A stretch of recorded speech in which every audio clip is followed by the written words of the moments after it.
good. So pulmonary hypertension, really what that is just high pressures in your pulmonary arteries. So that's a diagram of the heart. So you have blood, deoxygenated blood coming from the body up into the right atrium in the blue there. There's no pointer. I can go over your points. Right atrium, into the right ventricle, and then pumped up through the lungs, through the pulmonary artery. In the lungs, it gets oxygen, gives away carbon dioxide, comes into the pulmonary veins, from the left atrium, down to the left ventricle, pumped around to the rest of the body. So pulmonary hypertension is high pressures in the pulmonary artery, and normal pressure is about 10 milliliters of mercury. Normal mean pulmonary artery pressure is about 10. We call it pulmonary hypertension when it gets up to 20. By contrast, when you check your blood pressure using your blood pressure cuff, normal blood pressure is about 120 over 80. So this is substantially higher than what you get when you're checking your blood pressure in your arm. Let's move on. So a lot of things can give you pulmonary hypertension. So if you get remodeling in the pulmonary arteries, thickening, narrowing of the pulmonary arteries, that will give you high pressures. But say a more common scenario, as you get a bit older, the heart gets a bit has difficulty relaxing, and you end up getting higher pressures in the left atrium, getting transmitted back into the pulmonary arteries, giving you pulmonary hypertension. You have a lot of lung disease, say bad COPD, you can get pulmonary hypertension. You have a lot of obstruction to flow through the lungs, say you have clots in your lungs, that will give you pulmonary hypertension. Let's go forward. So pulmonary arterial hypertension is what I'm going to focus on, because that's a type that certainly can affect patients with scleroderma. So it's a small subset of pulmonary hypertension. It's quite rare. Unfortunately, a little bit more common in scleroderma. Pulmonary pressures are elevated because of this thickening, narrowing, remodeling of the pulmonary arteries. They get narrowed, pressures get high, kind of like taking off a hose a little bit. Affects the small pulmonary arteries, like less than a millimeter in size. And there's certain other conditions it's associated with, like scleroderma, but others too. You can see it with HIV, with liver disease as well. Let's move on. So this is kind of an example of what a normal pulmonary artery looks like. The walls are thin, and there's kind of a big hole here for blood to travel through. Here, you get thickening, narrowing of the pulmonary artery. So you get the thickening there, you get the proliferation of cells into the pulmonary artery, and then you can get slow blood flow that gives you a clot. All of that puts more and more pressure on the right ventricle. It's going to pump blood through the lungs, and that can eventually result in right-sided heart failure, swelling on the legs, breathing difficulty. Let's go forward. Thanks.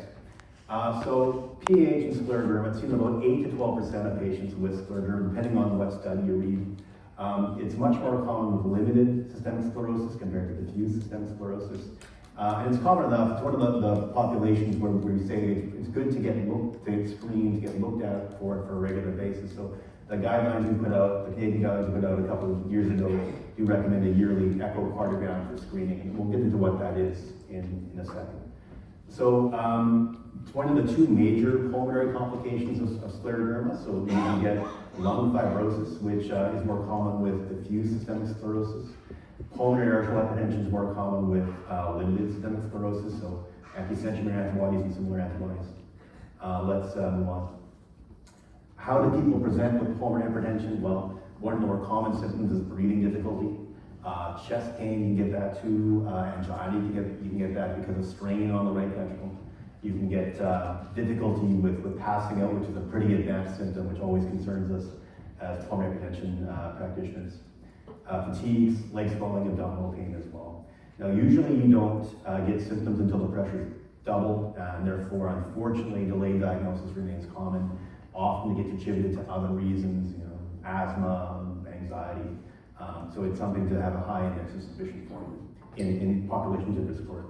Let's move on. So how do you look for pulmonary hypertension? So there's a few things that can be helpful. So one thing is certain blood tests. So BNP is a blood test, it's brain natriuretic peptide. That is a hormone that's secreted by the heart when the heart's under stress. And you can see it with any kind of thing that puts the heart under stress, of which scleroderma is one, or pulmonary hypertension is one of them. It can also be influenced by kidney function too, so you can get a normal values when you have kidney failure.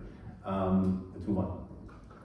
Other things, so ECG, electrocardiogram, straightforward heart tracing, can give you some evidence of pulmonary hypertension. You can look at some of the signals on it that can give you a hint you're dealing with pulmonary hypertension. Here, this upward spike shouldn't really be there. And some of the other patterns go along with it too. So you can see patterns like that that suggest you might be dealing with pulmonary hypertension. Next. Other things, so chest x-rays can give you a hint too. With pulmonary hypertension, the pulmonary arteries get bigger, they dilate in response to the high pressures, and that can make you think of pulmonary hypertension as well. Pulmonary function tests are important. They're important in screening as well. So we look at a parameter called the diffusion capacity, if that's low, that can suggest pulmonary hypertension, but you can also see it with interstitial lung disease and COPD and anemia too. Let's move on. But I think the most important screening test is the echocardiogram. So essentially what that is, it's an ultrasound of your heart. So essentially you have a probe with a crystal in it, and the crystal fires ultrasound waves. And essentially these ultrasound waves will bounce off solid structures. So by firing all these ultrasound waves through the chest and bouncing off the heart, you can actually get a picture of the heart. And there's no radiation associated with it. There's no kind of harmful effects of the ultrasound. Let's move on. So I'll talk a bit about the Doppler effect, because when these sound waves bounce off of structures, you can actually, if they're moving, you can actually tell how fast they're moving. So this is kind of back to high school physics. If you remember the Doppler effect, it's kind of why the pitch of the train whistle changes as it passes you when it's moving. Essentially, these sound waves are, when the object's moving away from you, the sound waves are further apart. When it's moving toward you, the sound waves are closer together. And that's why the sound will change.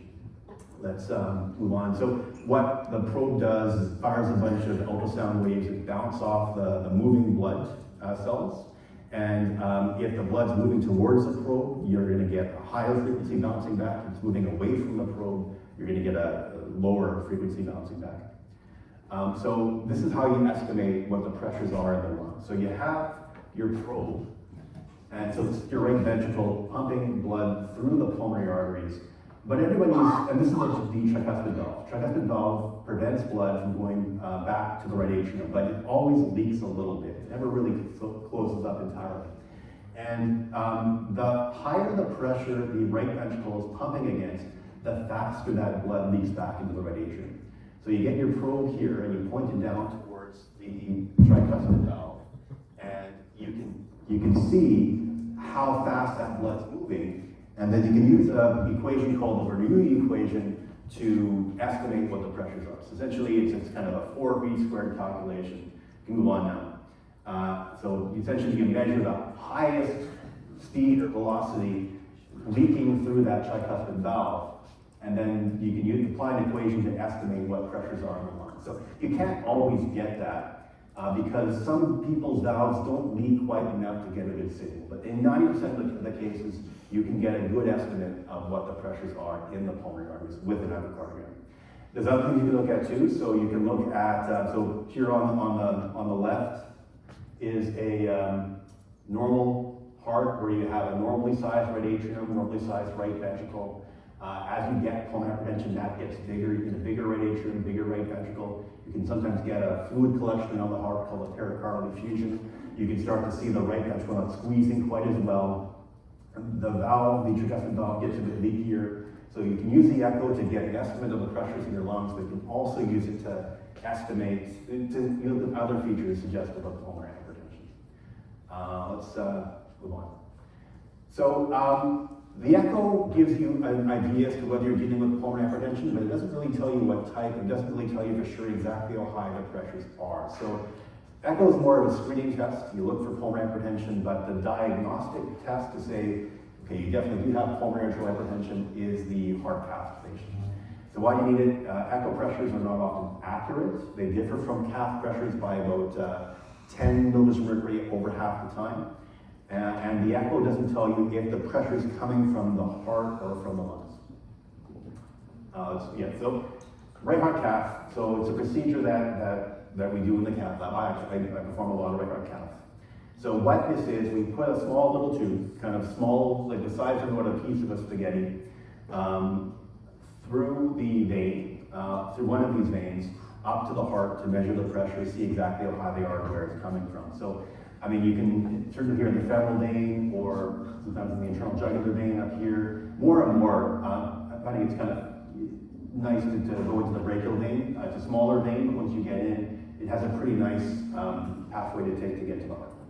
It goes up to the heart, confirms that we're dealing with pulmonary hypertension, and determines exactly how bad it is and whether it's coming from the lungs or from the heart. It's coming from the lungs and it's treatable with medical therapy. So it's kind of like an angiogram. If you had friends who've gone through angiograms, angiogram implies you're going to inject dye to look for like blockages in the arteries. It's lower risk than that because we're not going into the left side of the heart, we're just going into the right side of the heart. And we're going into a venous, like to a vein rather than an artery, so less risk of bleeding. Let's move on. So now we'll get to PAH therapy. So a few slides to talk about what kind of treatments are available for pulmonary hypertension. So this is just the obligatory chemical kind of picture showing the pathways available to treat pulmonary hypertension. You have the endothelin pathway. Endothelin is a chemical that kind of constricts the pulmonary arteries, and the endothelin receptor antagonists kind of prevent those from acting. You have the nitric oxide pathway, so nitric oxide is a vasodilator. You can give nitric oxide by face mask in the hospital for patients who are really sick with pulmonary hypertension. But there's also drugs that you can give to kind of prolong the effectiveness of nitric oxide, like phosphatase type 5 inhibitors and soluble cyclase stimulators. And then there's the prostacyclin pathway, again, another vasodilatory pathway that dilates the pulmonary arteries. And you can give drugs that kind of inhibit that or potentiate it too. Nitric oxide pathway drugs, PDE5 inhibitors, so these are also used for erectile dysfunction. So sildenafil, shorter acting drug, 20 milligrams 3 times a day. Tadalafil, longer acting drug, once a day. So important not, and then also riociguat. Riociguat is a shorter acting drug, and it's one of those drugs that you start with a low dose and titrate up because it can affect the blood pressure and not everyone tolerates the maximum dose. Important not to be on nitrates, not to be on nitroglycerin spray if you're on any of these drugs. Let's move on. So there's endothelin receptor antagonist, so it's ocentin, which is given twice daily. Important thing with that medication is it does carry with it a 10% risk of causing some liver inflammation, so regular blood tests are needed for that. Ambrisentan or Belivus, 10 milligrams a day, should be avoided in interstitial lung disease because there was a study which tried it out in interstitial lung disease and showed it led to worse outcomes. And then there's macitentan, which is also given 10 milligrams a day. Common side effects, leg swelling, some anemia is very common too, and congestion, nasal congestion. Let's, next slide please, thanks. Then there's, so the prostanoids, so there's selexipag, which is a prostanoid receptor agonist. It just means it just makes the receptor work. It started low with a gradual increase because again, not everybody tolerates the maximal dose. And so we go gradually up on the dose until we get to a dose that you can tolerate and we don't go further than that. But even if you don't get to the max dose, there's evidence to show that even though a little bit goes a long way in many patients. So then there's the IV and subcutaneous therapy. So there's epoprostenol or epoprostenol or Caripol. So that's given through a chronic IV infusion, chronic low dose IV infusion, given with a pump. So that's something that we have a indwelling IV hooked up to a pump, and you get chronic low dose infusion of that. That is still the strongest therapy that we have, and the therapy that we're using for patients with really bad pulmonary hypertension and life-changing for many patients. Let's move on. And then there's, you can give treprostinil, which is another prostacyclin analog, or kind of mimic like epoprostenol. You can give it subcutaneously, so kind of little infusion under the skin, which you can give as a pump. Bit of a longer half-life than epoprostenol, so these people who live further away. In terms of these drugs, so they all kind of started being developed, not that long ago, 20 years ago. So really we're lucky to have this many therapies developed over over a fairly short period of time. There's also an exciting one, I don't have a slide for it, but sotatercept's coming out looking very encouraging in terms of pretty substantial improvements in time of clinical worsening as well. We more and more now we're being aggressive or proactive about treating patients with pulmonary arterial hypertension, and that there's good evidence now to show that you start therapy early, you start combination therapy early, patients do better. So you have a condition that's chronic, that's progressive, like pulmonary hypertension, and at a certain point you intervene on it.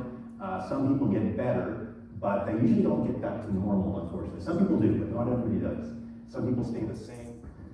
Some people get worse. But if you intervene earlier, maybe you can keep more people closer to the level of no functional impairments. Next, please. Okay, so yes. So there was a study called Ambition, which essentially took patients with group 1 PH and it gave some of them one drug and some of them another drug and some of them 2 drugs at once. And the ones who got 2 drugs at once did better. They had a longer progression-free survival, a better progression-free survival compared to the one drug. So that's why usually if you're diagnosed with PAH, especially if you have systemic sclerosis, we'll give you 2 drugs, just because it seems to do better than just the one drug. So how do we know the meds are working? So how am I doing for time? 2 o'clock. 2 o'clock? Okay, so I'm just putting that. So how are you doing? So however you do things are working, so you feel better. So essentially we want you to have no symptoms, class 1, or mild symptoms, class 2. So that's what we're aiming for, better symptoms. Next. We want you to walk further, so the 6-minute walk test is an important way of gauging how well you're doing. We see how far you can walk in 6 minutes. Target's 440 meters, or better than the way you did last time, it's good too, but we'll try to get a walk distance that is 440 meters. And then blood tests, so if we can get your blood test to drop, to get the BAP to drop, then we have good evidence that things are improving as well. Next. I'm not sure if these will play, they probably won't. But one thing we look at is your echocardiogram improving. So we do an echocardiogram, we look to make sure that if there's impaired perfusion, it's getting better, your heart function's getting better, heart size is getting better. Next. So what happens if your meds aren't working? Well, sometimes we can do fault catheterization to assess things as well. If we're not at target, we'll get more therapy. So we'll add on more medications to dilate the arteries in the lungs, lower the pressures in the lungs. And if we need to, we'll move to the IV therapies. That's the strongest step that we have. And if natural therapy isn't enough, that's when we think about referral for lung transplantation. That's all I have, I think. Yeah. Thanks for bearing with me at this one. Good job. Do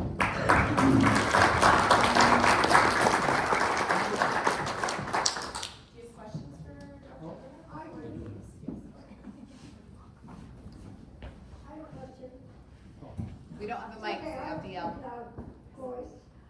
So if you don't have PAH and you don't have PAH right now, if you're taking tadalafil, is that going to help you not go down that other road?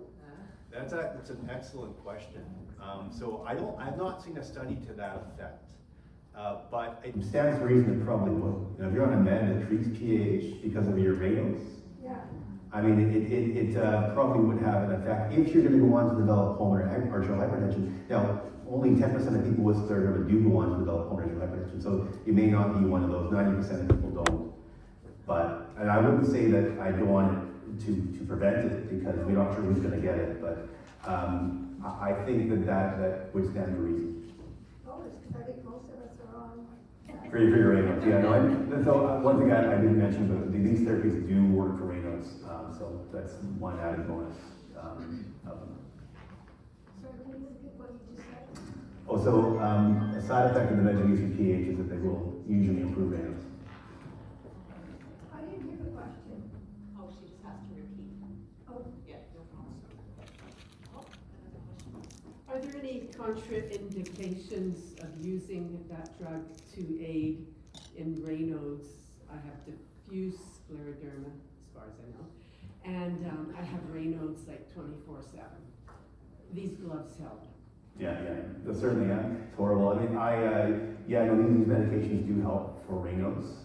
I'd say that if patients have really bad interstitial lung disease, sometimes the medications can make saturations worse, kind of redirects blood flow to parts of the lungs that are fibrotic or scarred down. So that's one thing to watch out for, but no, I should think there should be more access to vasodilators for patients with Raynaud's.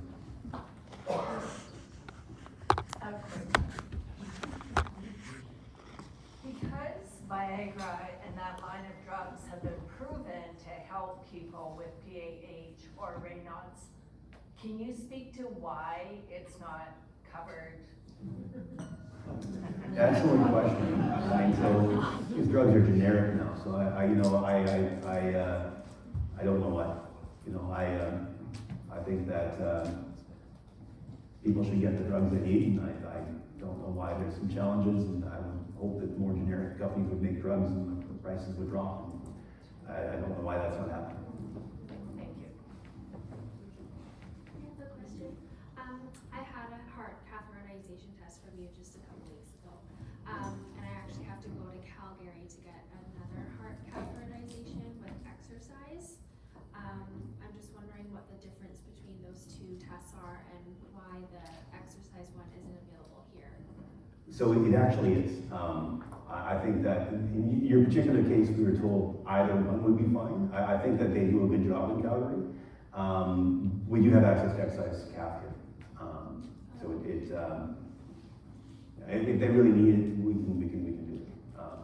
We did a fluid challenge, which has other pros and cons. If they really want an exercise cath, then that's fine.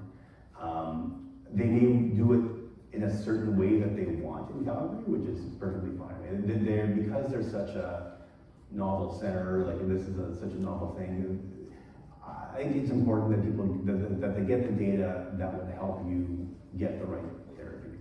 But we can do exercise cath. We've been doing it for a couple of years. We use it a lot in certain populations.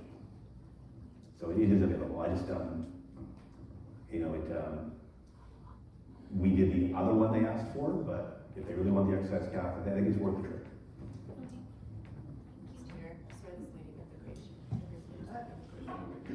What is the difference between tadalafil and sildenafil?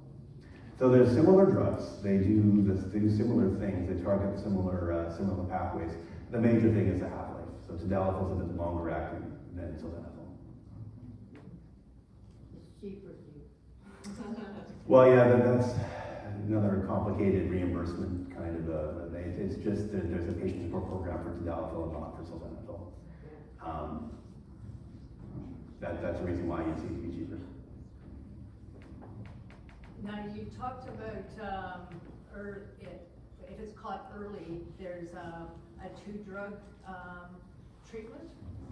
Can you sort of elaborate on that? So the study that I referred to took tadalafil and ambrisentan, and they gave kind of quarter of the people tadalafil, quarter of the people ambrisentan, and then half the people tadalafil and ambrisentan. So it's like that. It's a drug like tadalafil, a drug like ambrisentan together, like pretty much at the same time. And that seems to do better than just getting one of them and then just waiting before starting another one. Now, I don't want to take up too much of Lisa's time, but maybe one more.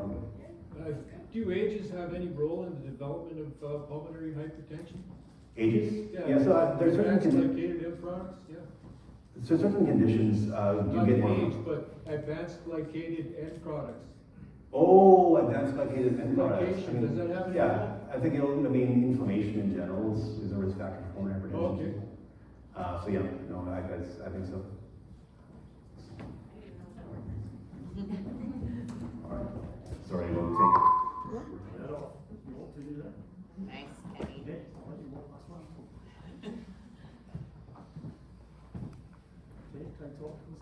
Awesome, thanks. You're gonna hate me because I put a bunch of in slide came, so there's gonna be a lot of it. Awesome, cool, and we can continue on those questions afterwards as well, so thank you for that.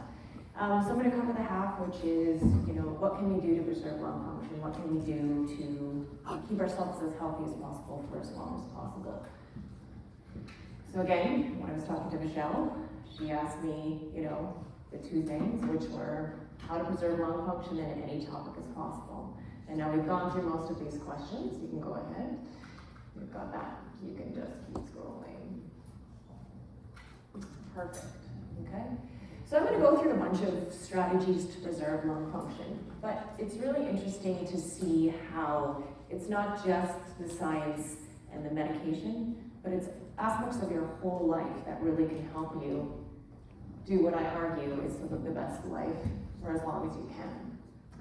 So Dr. Brunner already mentioned this. Getting diagnosed early is very important in pulmonary hypertension. And people who get diagnosed early with pulmonary hypertension tend to do better. And again, we saw that curve where it's like if we catch it early, maybe you're going to drop, maybe you're going to get worse, maybe your response is going to be different. But if we start earlier, we can keep you better for longer. And so some of that is our job through screening, and Jamie was telling me that a lot of the people who came to her booth said, yes, I'm getting my screening blood work or my screening PFT or my screening echocardiogram every year, and I think our rheumatologists do an excellent job of looking for pulmonary hypertension. But you spend maybe an hour a day, 4 times a year with your rheumatologist. You spend a lot more hours with yourself, okay? So you can do just as good of a job as we can in monitoring yourself and monitoring your health and noticing, okay, maybe I am more short of breath today. 3 months ago, I was able to carry a bag of groceries up the stairs with no problem at all, and now I'm asking people to help me carry bags of groceries up the stairs. I used to be able to walk, around this field 3 times, exercising with my friends, and now I notice I can only actually do it 1 time, and my friends are getting way ahead of me, and I'm having to stop and rest, okay? And so, if you can figure that out, your visit to your rheumatologist might be booked 3 months away, or your lung doctor might be 3 months away, but you can pick up the phone and call us, and we can try and expedite a referral. Take your medications as prescribed. So I was really shocked, and I know that there's very few of you here who have pulmonary hypertension, but I was really actually shocked to find that only about 50% of patients take their pulmonary hypertension medications as prescribed. There's a huge range. There's something like 30% take it 80% of the time, something like 60% take it 70% of the time, and then about 50% take it about 50% of the time. And I get it, these medications, they have side effects. It's annoying, sometimes you get busy, sometimes you forget to take your medications. But if you're not tolerating your medication, or there's a cost associated with your medication, that's a good thing to bring to the attention of your clinic, or what you did here, which is bring attention to your providers, and see if there's either a way that you can switch from one medication to a different medication, if you can find out tricks or tips from other people, how they've been able to tolerate their medication. For example, a lot of our patients take medications with a certain amount of food, so whether it's carbohydrate or whatever with their Uptravi, and they find that they're able to tolerate it before. And we actually know, so I thought, serious progressive conditions, people would just take their medications, but it turns out it's not. But there's actually good evidence to suggest that if you take your medications as prescribed, you're going to end up in the hospital less. If you go home from the hospital less, you're not going to have to come back. You actually stay in the hospital for a shorter period of time, so it's easier, the problems are easier to fix, and you have fewer trips to visit us in a busy city, paying for your parking, coming to see us, spending 4 hours of your day, if you do that. So this is really interesting. I was actually trying to think, how could you prevent pulmonary hypertension in a group of people who have pulmonary hypertension already? And I don't think that there's any evidence to support this, but this is just some things that I was thinking about. So we know that there are things that can contribute to pulmonary hypertension. So pulmonary hypertension was actually discovered in the 1960s and the 1970s, or really became well known in the 1960s and 1970s, because there was a bunch of women who are taking stimulant-based weight loss medications, okay? And so if you take stimulants, you can develop pulmonary hypertension. not everybody who takes stimulants develops pulmonary hypertension. It's just like scleroderma. If you have scleroderma, are you going to develop pulmonary hypertension? But so these are just some things to think about. And again, this is not like hugely evidence-based, but it's just some things that I've seen in my 12 years of doing this. So a lot of weight loss supplements and a lot of exercise supplements that people can take can contain stimulants, and they're regulated by the government of Canada. But sometimes they still manage to slip through because they will develop and modify stimulant and put it in a packaging, and it will get through. And I have at least one young girl in my clinic who I'm convinced has pulmonary hypertension because she was really struggling with body image and weight and was taking a lot of pre-workout and working out all the time. Supplements to improve concentration or medications to use for ADHD also can have stimulants again in them. There are probably, this one is less important, and I think this is important for a lot of people, but if you do have pulmonary hypertension, there are over-the-cold and cough medications that have nasal decongestants in them, and they contain pseudoephedrine and phenylephrine. And they can temporarily make the blood pressure in the lungs worse, so not great medications for patients who have pulmonary hypertension. And then obviously probably not a huge issue in this population, but a larger issue in the community as a whole. So we do have a growing population of people who use crystal methamphetamines and amphetamines in our clinic.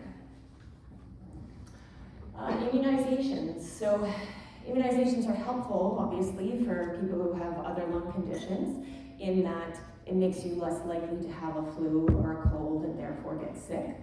But we actually see an extraordinary number of people in our clinic who tell us, I was actually totally fine, and then I had a flu at Christmas, and ever since then I've been short of breath. And whether that's because it just really made them pay attention to their breathing, or whether that inflammation that happens in their lungs set off the spiral, that kind of signaling systems in the lungs.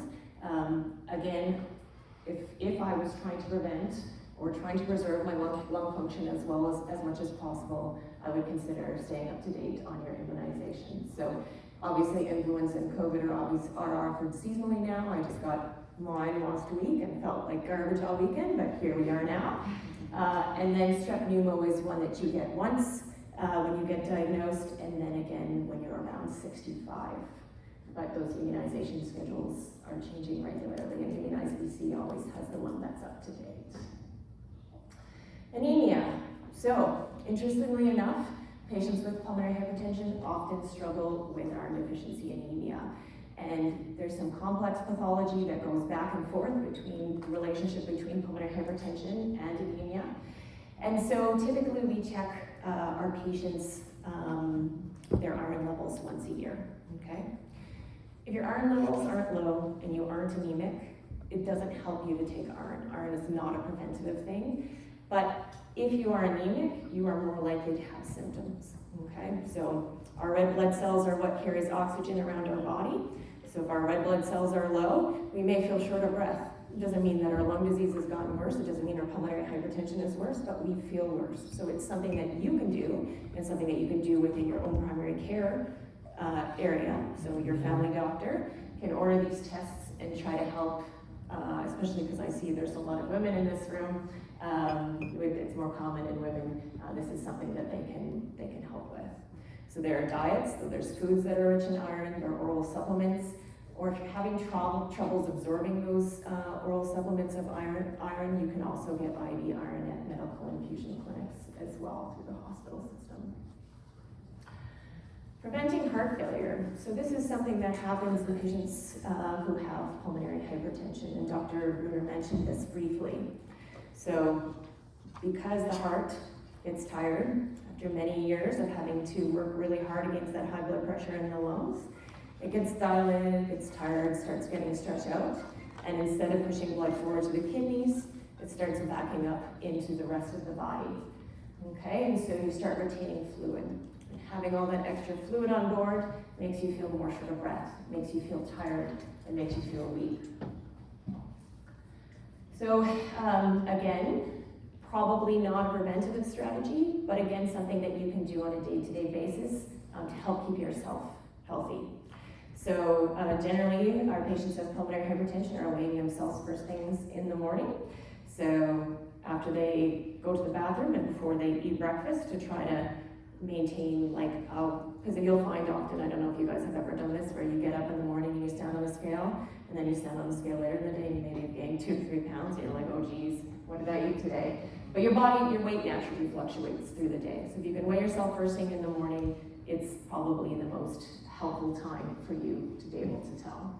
Notice how your clothes fit. Sometimes people notice that their socks are getting tight, and there's some fluid kind of pooling above where their sock line is. Or people who tend to get fluid in their stomach instead of their legs, notice that their pants get tight or not, okay? So notice these things in your body. Watch how much fluid you drink in 24 hours. So fluid is in a lot of things, and I know a lot of you struggle with dry mouth, and I think that I feel really bad for my patients who have scleroderma and pulmonary hypertension who get put on a fluid restriction. You know, you want to drink because your mouth is dry, but you don't want to drink too much because you end up in heart failure, and finding that balance can be a bit of an issue. So watching the salt in our diet. I always think back to the way my grandparents ate. My grandparents were on the farm. They came from Holland in the 1940s. And when I would look in their fridge when I was younger, I was always like, everything in here, they either made themselves or grew themselves, or they had animals, etc., etc. So they weren't going to the stores and buying prepackaged foods. They weren't going to McDonald's and eating delicious French fries. But they ate very healthy and very naturally. And that's probably the best way you can eliminate most of the salt in your diet. And again, like many things, letting your healthcare team know early. And I know that a lot of you do a lot of work advocating for yourself, and sometimes it feels like you don't get listened to, and sometimes it feels like everybody's so busy. But at least letting people know they can be mentally prepared for your next visit if they're not able to squeeze you in can help prevent things from getting worse. Exercise. So we have actually a lot of great evidence to support exercise in pulmonary hypertension. So exercise helps you build reserve, okay? So our patients may have the same pulmonary hypertension, so the same pressures in their lungs, the same function in their heart, but the people who are exercising are doing better than the people who are not, okay?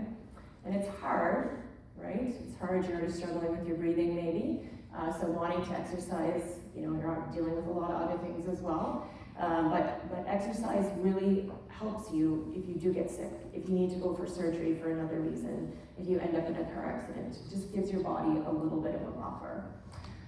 It's important that when you're exercising that you build up and you're progressive, and also that consistency is key. Go ahead. Consistency is key. So, start small and build slowly. That's usually the best way to be successful when you have health conditions. Because if you work really hard to build yourself up and then you take a really long break, you're gonna have to start again at the beginning again. That's okay, no. And exercise can look different at different parts in your journey. I have patients who are walking and running 10Ks, and I have other people whose goal it is to walk up and down the hallway. But they both are getting equal benefit from doing as much exercise that they can. You can get referred for supervised exercise training in BC. There's some work that needs to be done, if you need help getting started, but if you have a lung condition, there is pulmonary rehab available in some centers to you. I'm going to show you those at the end. You just had a long conversation about this morning, so I'm just going to say, we do see our patients struggling with some mental health issues. And I just want to make sure it was communicated to you, and I think that this probably was dealt with this morning, that it's pretty normal, okay? It's normal response to an unusual situation. So if you are struggling, it's not a sign of weakness, it's not a moral failure, it's expected, okay? And so adding guilt or worthlessness on top of that is not necessarily a helpful thing. You're gonna have to do a bunch of clicking to get to this one. And you can go ahead.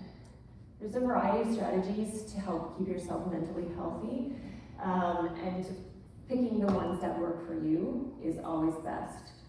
because what works for you might not work for another person. And through our clinic, we do offer support and access to a counselor. It can be very helpful to talk to somebody who has no investment in what you have to say and who is not going to judge what you have to say and will not invalidate your experience.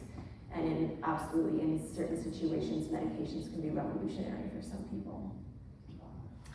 And again, I find the people that I've worked with over the years, I've been doing this for 12 years, are, it's really interesting, there's like a dead spot right there, are the people who, radically accept the situation they're in. And it's normal in the beginning to be in a little bit of denial of what's happening, but I find that the people that understand and accept the reality of the situation that they're in, it's normal to be angry, it's normal to be upset, it's normal to be frustrated, but I find that acceptance piece really helps them kind of move forward from there.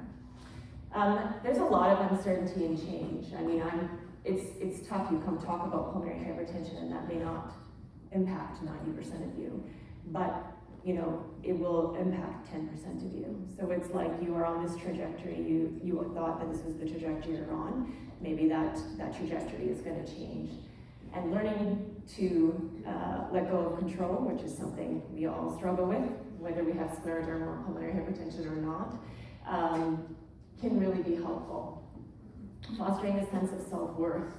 A lot of my patients that I talk to really are concerned about the burden that they're placing on their family members or on their friends, or even the healthcare system. I have people who feel guilty about using healthcare resources, and I'm like, my God, you are like 55, you've worked your whole life, you've paid into this system, the last thing you should be worried about is taking money. This is what the system was established for. But again, I get it at the same time. It's very normal. Resting, being reasonable about what you are going to be able to accomplish and not pushing yourself too far so that you are able to look after your own health. Doing something that helps you find meaning. So I see a lot of you guys here, making meaningful connections with other people can always be helpful. But again, there's going to be times when you're going to be very integrated in the healthcare system, you're going to be spending a lot of time looking after your health, and there's going to be other times when you can go out in the world and do other things, and so finding those other things can be very helpful for you. And again, finding things that bring you joy. And then the last thing I think is really health literacy and self-advocacy, and I think, being at a Scleroderma conference probably is a little bit more like preaching to the choir. You do know yourself best, and there's a lot of things that you're going to know better than some people that you're talking to in the healthcare system. And it's important that you get a really good grasp of these things. So your medical history, the medications that you're on, the side effects you've had, so whether it's medications you had in the past or the medications you have now, what's normal for you for a weight, what's normal for you for a blood pressure, the names of your specialist, what's normal for you for symptoms on the day-to-day basis. And then learning how to choose the right person for the problem at hand. Sometimes you're going to go to us and you're going to talk about a GI problem, so a problem with your gut. We can help, but we might not be the best person to help. We are here to help you with your pulmonary hypertension and things that are related to your pulmonary hypertension, but maybe it's best and we can help you find those resources. But often in a busy healthcare system, learning to communicate clearly and concisely on a priority basis is also very helpful, okay? It'll help you get the best out of your visits with your physicians and your healthcare team. I find specialists are a little bit better than the rest of the healthcare system. Often we have, half an hour, 45 minutes allocated to a clinic visit because there's a lot we ought to get through. But when you're dealing with the rest of the healthcare team, figuring out that can be very helpful. So there's some resources here. I don't know if we need to necessarily go through them, but we can forward them out to you if you need to. So Health BC has a really great website on organizing your own medical records that you can use. The Heart Stroke Foundation is really excellent for heart failure things. So if, again, most of you don't have pulmonary hypertension, so heart failure is not going to be a great thing for big thing for you at the moment. But there's resources to help you tell when your heart failure is under control, when it's getting worse, when you really need to panic, along with what are some things that you can do yourself to help manage heart failure. And then they've also got the link at the BC Lung Association for all of the pulmonary rehab centers in British Columbia that you can be referred to if you want help starting an exercise program. Any questions? Go ahead. So on the question of iron deficiency, Yeah. so with blood tests, you get a range, a Yep. normal range, Yeah. and I can't remember what it is, but let's say that it's between, I don't know, 30 and 70. Yeah. Normal is between 30 and 70. If Mhm. somebody is 32, Mhm. are they as normal as somebody who's 65? No, and it's not just that one number. So that number that you're talking about is the ferritin. Yes. Often if you have a chronic disease where inflammation is involved, interpreting your iron level involves a whole panel. So there's like an iron level, which is a number that's between like 0 and 40. There's your ferritin, there's your TIBC, there's your iron sat. And so being able to look at that whole picture really helps tell us about what your iron status is. Yes, so great question, absolutely. Anybody else? I always think, it's funny because I do a lot of patient teaching in mine, so those IV and the sub-Q therapies that Nathan was showing, or Dr. Brunner was showing, is what I spend a lot of my time doing. And I always think sometimes, like, I have family members of caregivers who are probably just as educated on the disease, the side effects, the medications, the complications afterwards, and it'd be really cool to find a way to harness all of that knowledge and experience, so thank you. Anyone else? Go ahead. Is there a risk of developing hemochromatosis when you take iron supplementation, or Yeah. is that a totally separate thing? So it would not necessarily hemochromatosis, which is like a family disease. Okay. But the iron overload is dangerous, and that's why I emphasize only taking iron if you're iron So you'd be deficient. screened before you got told to put on iron? Yes, Okay. yeah, you don't want to just take iron. Iron's not something that you just take because you think so. That's a great point, thank you. Yeah, If you've got interstitial lung disease Yeah. and you don't have pulmonary hypertension, yeah. is it fairly common that people over time as they progress will develop pulmonary hypertension, or is it individual? What's the percentage of patients with severe ILD that develop pulmonary hypertension? It's like 5 to 10. 30 to 50. 30 to 50? It depends on how severe it is. Like if you've got severe ILD, it's pretty common. Okay. I've seen 30 to 40. Yeah, so as the severity increases, definitely your risk of developing pulmonary hypertension increases. But really what's happening there is like more a response to the damage of the lung tissue itself, as opposed to, the type of pulmonary hypertension that takes off and becomes a problem in and of itself. And often when you get to that point, pulmonary hypertension medications may not improve your situation, and often strongly considering lung transplant if that's the right thing for you, and learning about lung transplant is your best choice in that situation.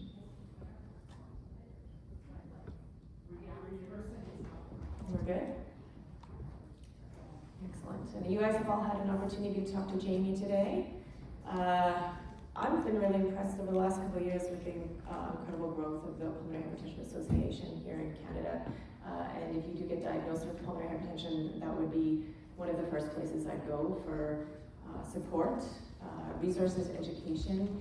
They do a lot of really incredible work with our patients. So, they meet regularly doing online meetings, online peer support groups, conferences, etc.